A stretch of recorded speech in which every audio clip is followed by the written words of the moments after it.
गाड़ी नंबर 12555 गोरखपुर धाम super fast express पे पर एक लड़की चढ़ती है और जो जहाँ भी उसको स्लीपर कोच में वो घुसती है और घुसने के बाद वो किसी भी खाली सीट पे जाकर बैठ जाती है। बैठने के बाद एक लड़का हम नोटिस कर रहा था, जब भी वो पुलिस या टीटी आ रही थी तो वो लड़की बार बार बाथरूम में चली जा रही थी, या फिर टीटी इधर से आ रहा है तो लड़की उधर भाग जा रही थी।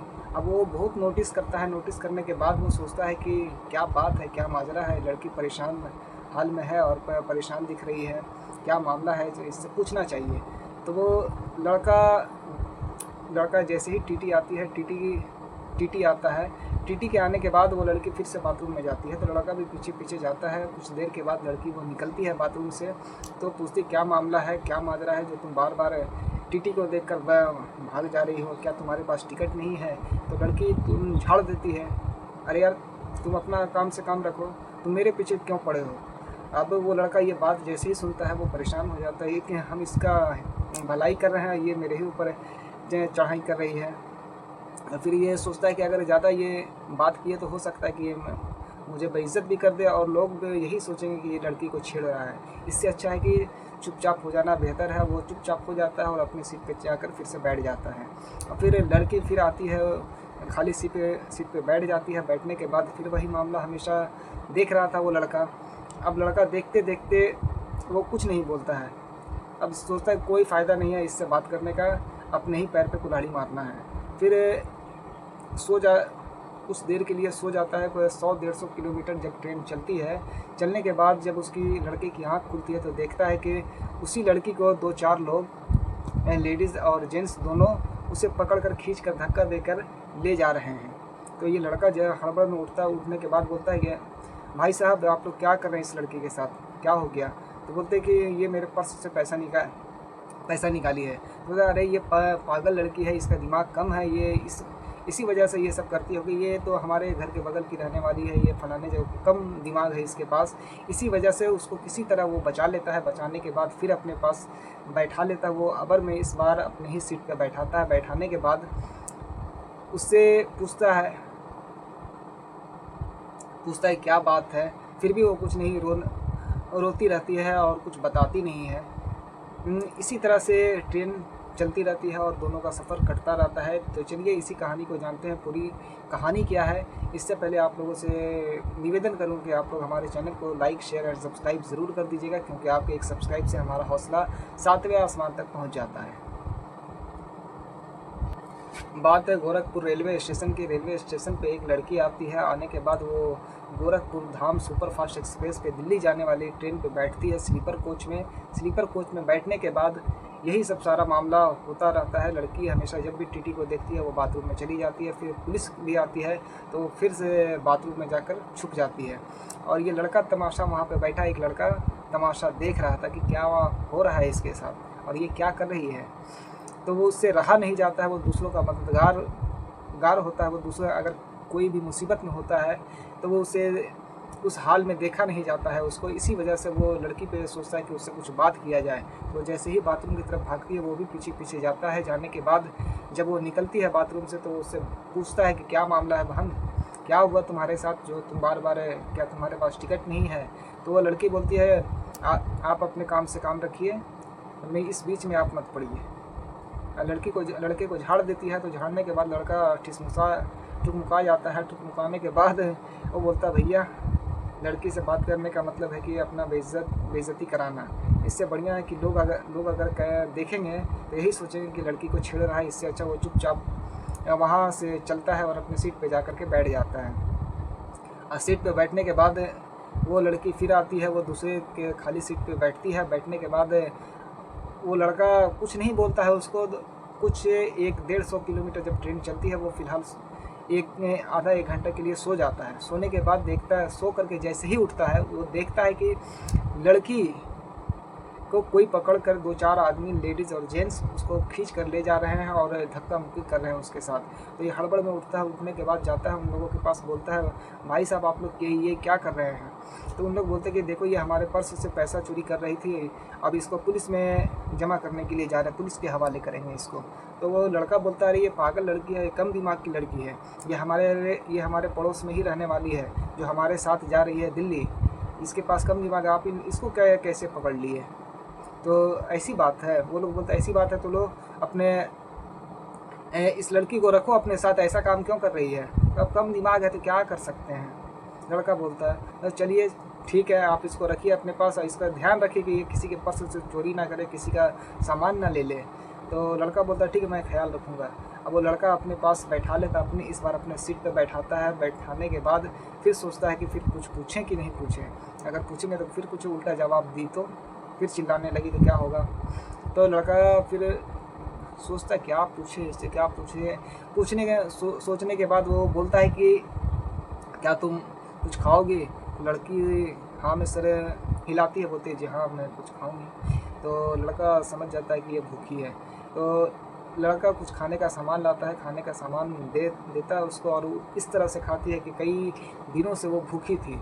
अब लड़की के खाना वगैरह खा लेती है। खाने के बाद जब उसको इत्मीनान होता है तो वो सारा बात पूछता है कि दरअसल मामला क्या है, तुम ये बताओ। तो बोलती है कि दरअसल मामला ये है कि मैं पुजारी की लड़की हूँ, और पुजारी की लड़की होने की वजह से मैं किसी लड़के से शादी के प्यार के चक्कर में फंस जाती हूँ। चक्कर में फंसने के बाद मैं उस लड़के के साथ भाग भी जाती हूँ। भागने के बाद वो लड़का मुझे मारपीट करता है, शराब वगैरह पीता था, जिसकी वजह से हम दोनों में बनी नहीं और हम दोनों अलग हो गए। तो लड़का हमको बार बार पीटता था, तो हम अपने घर पर भी गए। तो घर वाले भी, माँ बाप अपने घर में रखने से इनकार कर रहे हैं कि तुम भाग गई हो तो अब तुम्हारा इस घर से कोई नाता नहीं है, ना तुम हमारी बेटी हो ना हम तुम्हारे माता पिता हैं। तुम्हें जो करना है तुम बाहर में जाओ, जो करना है वो करो। अब घर वाले बहुत नाराज़ थे, गुस्से में भी थे। वो जब भी घर जाते थे पिताजी उसके डंडा लेकर या छड़ी लेकर दौड़ाते थे मारने के लिए। अब वो अपने पिताजी को मना नहीं पाया, जिसकी वजह से घर वाले बोल दिए कि अब तुम जहाँ जाना है जाओ, अब तुम हो सके तो तुम अपनी जान को कुर्बान भी कर दो, जान दे दो। नहीं रख रहा है वो तो हम लोग नहीं रखेंगे। वो गुस्से में थे। लड़की वहाँ से उसी दौरान चल देती है और आज आपके साथ मैं सफ़र ट्रेन में मिली हूँ। यही सब मामला है। तो लड़का बोलता है ठीक है, घबराने की बात नहीं है, तुम एक बार फिर अपने माँ बाप के पास जाओ। जाने के बाद उनसे एक बार फिर विनती करो, उनके पैर पे गिर जाओ कि आप माँ बाप बहुत ही दयालु होते हैं, वो रख लेंगे। तो लड़की बोलते हैं नहीं है, वो कभी ज़िंदगी में नहीं रखेंगे। तो बोलते हैं नहीं चलो, कहाँ घर है तुम्हारा? तो बोलते हैं दिल्ली में इस जगह पे, एड्रेस बताती है। तो लड़का बोलता है ठीक है कोई बात नहीं है, तुम उतरना, वहाँ से उतरने के बाद तुम अपने माँ बाप के पास फिर से जाओ और फिर से गुजारिश करो। गुजारिश करने के बाद ज़रूर रख लेंगे तुम्हें वो माँ बाप। तो लड़की बोलती है ठीक है एक बार मैं जाऊँगी। तो लड़का जैसे ही रात गुजरता है, ट्रेन में गुजरने के बाद सुबह मॉर्निंग में ट्रेन पहुँचती है दिल्ली, नई दिल्ली ट्रेन पहुँचती है। पहुँचने के बाद लड़का अपने रास्ते पे जाने लगता है और उसे 500-1000 रुपये देता है कि लो अपने खाने पीने का सामान ले लेना और तुम अपने घर चली जाना सीधा। तो लड़की बोलती है मैं अब घर कैसे जा सकती हूँ, अब मुझे तो उम्मीद नहीं है कि मेरे माँ बाप मुझे रखेंगे। लड़का बोलता है रख लेंगे तुम्हें। तो लड़का बोलता है अच्छा एक काम करो, चलो मैं भी तुम्हारे साथ तुम्हारे घर पे चलता हूँ। तो लड़का भी जाता है साथ में घर पे। जैसे ही गेट पे जाता है तो वैसे ही लड़के के पिता देख लेते हैं इन लोगों को। देखने के बाद लड़की के पिता समझते हैं कि इसी के साथ भागी है, क्योंकि वो अपने पहले वाले दामाद को नहीं पहचानते थे कि कौन था वो सोचते हैं कि यही लड़के के साथ भागी है। वो उसको फिर से छड़ी लेकर आते हैं दौड़ मारने के लिए। तो उसकी माँ पकड़ लेती है। पकड़ने के बाद बोलती है ये हमारी बेटी है, आप क्यों इससे मार रहे हैं, जो उसने गलती किया गया गलती को माफ़ कर दीजिए। तो बोलते नहीं, किसी भी हाल में मैं माफ़ नहीं करूँगा, क्योंकि इसने ऐसा काम किया है कि मैं इसे कभी ज़िंदगी में माफ़ नहीं करूँगा। अब लड़की यहाँ तक नौबत आ जाता है कि लड़की की माँ को ही पंडित पुजारी जी पीट देते हैं। पीटने के बाद वो अब समझ जाती है लड़की कि अब यहाँ काम नहीं बनने वाला है। तो लड़का सीधा हाथ पकड़ता है उसको और अपने साथ जहाँ वो रहता था वहीं उसको कमरे पर ले जाता है। ले जाने के बाद फिर दूसरे दिन लड़का अपने काम पे जाता है। वो जूस का दुकान चलाता था नारियल जूस का, उसी दुकान पे वो काम डेली करता है। रात में फिर अपने घर पे चला जाता है और दोनों ही नहायत ही सादगी के साथ घर में रह रहे थे। कोई इन लोगों में गलत काम नहीं हुआ और दोनों सही सलामत आपस में एक दूसरे के साथ रह रहे थे। और लड़की भी उसके लिए खाना बना देती थी, क्योंकि वो लड़का उसके लिए मददगार था। वो खाना बना देती थी, उसके कपड़े भी खींचा करती थी।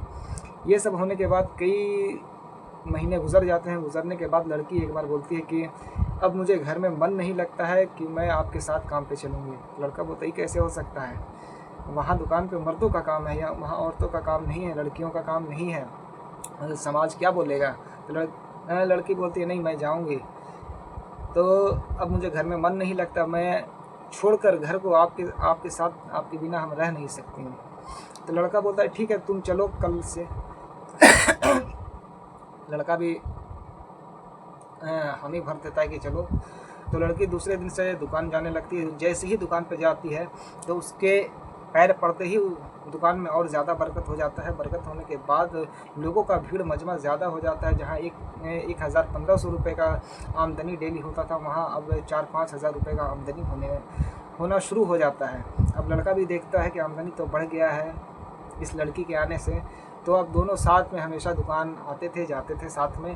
अब इसी तरह से होते होते वो लड़का फ्लैट ले लेता है। फ्लैट लेने के बाद इतना ज़्यादा पैसा आ जाता है कि लड़का फ्लैट भी ले लेता है। अब उसको अच्छे घर में भी रख रहा था, खुद भी रह रहा था और इससे खाना भी बनाकर मिल रहा था, कपड़ा वगैरह धोकर भी मिल रहा था। अब लड़का भी खुश है, लड़की भी खुश है, पर दोनों में कोई अवैध संबंध नहीं है और ना ही दोनों पाक साफ थे, क्योंकि दोनों कोई गलत तौर तरीके में नहीं रहते हैं और दोनों ईमानदारी से अपना ज़िंदगी गुजार रहे थे। अब दोनों ऐसा होता है कि अब बहुत दिन गुजर जाता है तो लड़का बोलता है कि अब हम दोनों को एक ना एक दिन अलग तो होना पड़ेगा, क्योंकि मेरी भी शादी हो जाएगी, तुम भी कहीं चली जाओगी, तो अलग तो होना पड़ेगा। तो लड़की बोलती है कि ये काहे हम लोग आपस में साथ में नहीं रह सकते हैं। तो लड़की बोलती है हम आपके साथ ही रहेंगे, हम कहीं नहीं जाने वाले हैं, क्योंकि मेरा कोई नहीं है आपके सिवा। जो आप मुझे समझते हैं वैसा कोई नहीं समझने वाला है। इससे बढ़िया है कि मैं आपके साथ ही रहूँगी और हमेशा साथ में ही ज़िंदगी गुजारूँगी। तो बोलता है कि ऐसे रहने से समाज क्या समझेगा। बोलता है कि तब हमें लड़का बोलता है क्या तुम मुझसे शादी करोगी। तो लड़की बोलती है सोच कर अब मेरा इस दुनिया में है कहाँ कोई जो आपसे शादी नहीं करेंगे। मेरे पास कोई ऑप्शन नहीं है, मैं आपसे शादी करने के लिए तैयार हूँ। जी हाँ मैं करूँगी।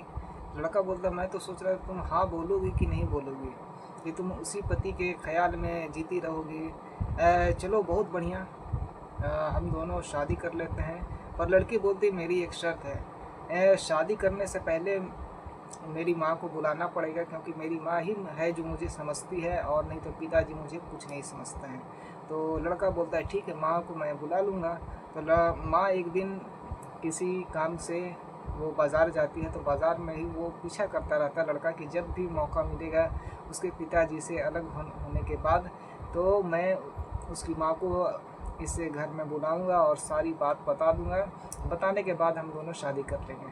तो लड़का वही काम करता है, उसकी माँ के पास जाता है और देखता है कि कब मौका मिले कि उसकी माँ को मैं यहाँ ले आऊँ। और उसकी माँ से बुलाता है। बुलाने के बाद बोलता है हम दोनों शादी करने वाले हैं और जिसमें आपकी रजामंदी की ज़रूरत है और आप भी शादी में शामिल हो रहिएगा। तो लड़की की माँ बोलती है इससे बेहतर बात क्या हो सकती है, मेरी बेटी का ज़िंदगी बस जाए, ज़िंदगी अच्छे से गुजरे। तो माँ भी समझती है और देखती है कि घर में बहुत ही अच्छे से मेरी बेटी अच्छे कपड़े पहन रही है, अच्छे से खुशहाल ज़िंदगी जी रही है, तो इससे बेहतर बात क्या हो सकती है। तो लड़की की माँ दोनों की शादी करवाती आज दोनों खुशी बखुशी एक साथ दोनों काम पे जाते हैं और दोनों मियाँ बीवी दोनों साथ में और दोनों की शादी किए हुए तकरीबन 1 साल हो गए हैं और दोनों खुशी से जी रहे हैं और दोनों अच्छे से ज़िंदगी को गुजार रहे हैं। और 1 साल गुजरने के बाद उनका एक बच्चा पैदा होता है जो अभी 1 साल का भी नहीं 6 महीना 8 महीना का हुआ है और वो खुशी खुशी रह रहे हैं। आज की कहानी आप लोगों को कैसी लगी कमेंट करके ज़रूर बताइएगा। हो सके तो हमारे चैनल को लाइक शेयर एंड सब्सक्राइब ज़रूर कर दीजिएगा। Thank you so much.